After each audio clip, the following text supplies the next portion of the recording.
What up, everyone? I'm Ken Sapale. Welcome to StackBMX.com's YouTube channel. Today, I'm doing an explain and review on the Brokeboyz 4-piece bars.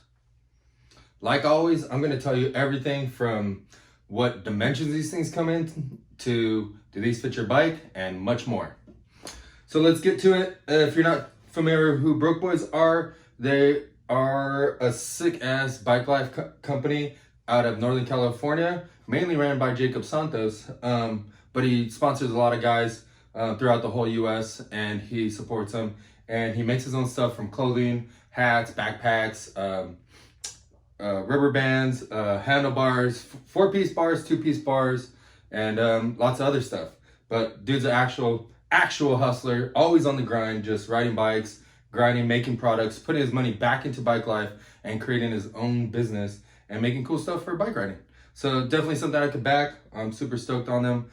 So yeah, let's get to it. 4-piece bars have came and gone a few times. I think they've had about 2 or 3 batches, maybe.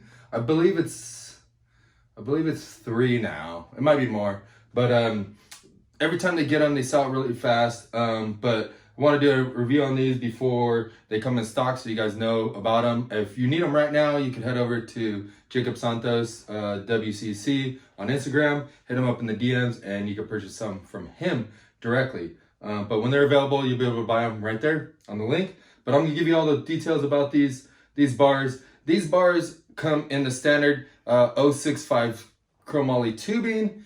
These are manufactured in the USA. The tubing size is 7/8 throughout the whole bar. So here and where the clamping, but I noticed it has a small crossbar. This crossbar looks like a 1/2 inch tubing on here. So a little bit different, but still very, very cool.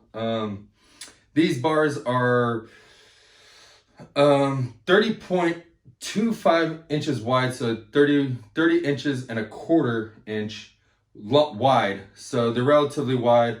A lot of stock 20-inch BMX bars come in about 31 inches wide, so they're relatively wide. What I noticed is that the bar is actually really long. Some of the bars I've seen are really short, and you don't have enough to put an actual hydraulic disc brake lever. Maybe a cheap one, but the good quality XT, XTR Dior's, stuff like that usually don't fit because they got a little bit more clamping area, and makes it really tough. But these ones, I personally run XTR brakes, fits on here with the Theory grips, no problem. They're actually really long, and I have plenty of space, which is super cool. Right here is called knurling, or they notched it or etched it right there. This is where the actual stem clamps the handlebars.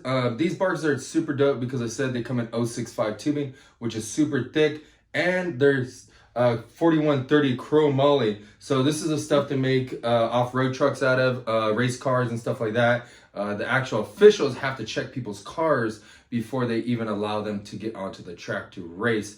So having the same tubing, it's good quality tubing. It's gonna last. If it could last a car crash, it definitely last a bike crash.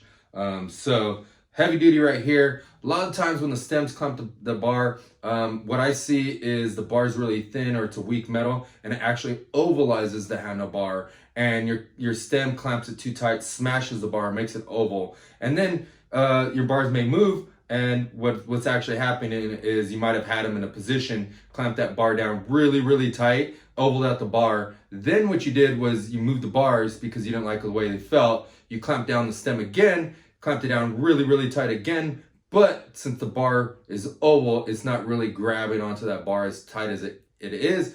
Feels super tight on the wrenches. As soon as you do one jump, it goes right back into it because the bar is shaped like an egg, and that egg just naturally falls into that same position. So if that's happening to you, probably pick up a set of Brokeboyz bars, and it'll definitely help you out. For moms and dads out there, and you're wondering how come he needs a bar that's aftermarket, it is because it's where you hold on to the bicycle. And the stock bars, they're good to get you around the neighborhood and all this other stuff. But as you're riding it, and you probably don't believe your kids, but the bars tend to flex. You could actually feel the bars flex. Chromoly is designed to flex a little bit. That really helps with the shock and everything like that. But when they flex too much, It's not fun because you need to put your bike in a certain position to ride, and if it's always flexing, it feels like a noodle bike would be really hard to ride compared to a chromoly bike. So getting aftermarket bars that are going to hold up, same thing with the bars moving, is a good reason to buy a set of handlebars. Yes, they're almost $100, maybe even more, but you get what you pay for. If that's failing on his bike, that means he's using it the most. He's putting the most abuse to that, and usually you look for the weakest link. And if it's the handlebars, definitely switch them out for him. It'll be a lot better. You probably don't have to buy a stem because the knurling's really grippy right here, and it'll keep them where they need to be. Won't ovalize or anything like that. Also, too, the bends make a big difference. I notice these bends are a lot different than most of the other bars that I've seen. A lot of the other bars I see, they have like a 12-degree back sweep, like a 1-degree up sweep and stuff like this. These are a lot different. So just so you know, up sweep, you can barely tell, but these bars actually go up slightly. On these bars, it's pretty drastic. These bars come in at 5-degree up sweep. So that's quite a bit of up sweep for most handlebars. So the up sweep is just basically where the bar goes up, and it's got 5 degrees from 0. That would be 5. Now the next thing is back sweep. So back sweep is how far the bars bend backwards. So see how they dip down? So they're bending back towards you. How much that is determined on being straight with the flat bar here to actually bending back. These ones come in 10-degree back sweep, which is pretty crazy. As far as like, I don't say crazy, it's pretty similar. I think the 5 degrees is more drastic. Most up sweeps are 2 degrees.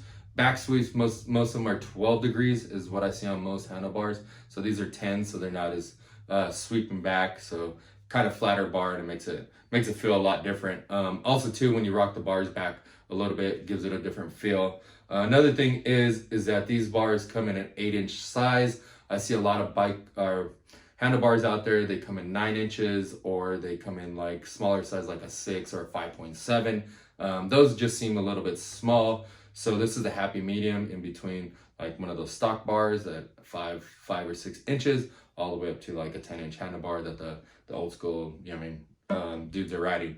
So pretty dope bar. Once you lean it back, it really helps you control your bike in the cockpit. Super solid bar. If you're looking for super solid bar, you can buy it from here, from stackbmx.com, or Jacob Santos at Brokeboyz BMX on Instagram. But stay tight because we might have these for sale very soon. Yeah, super dope bar. Thanks for watching. Hope you got some info from this. Hope you support those guys. Brokeboyz. Don't be a broke boy. We'll see ya.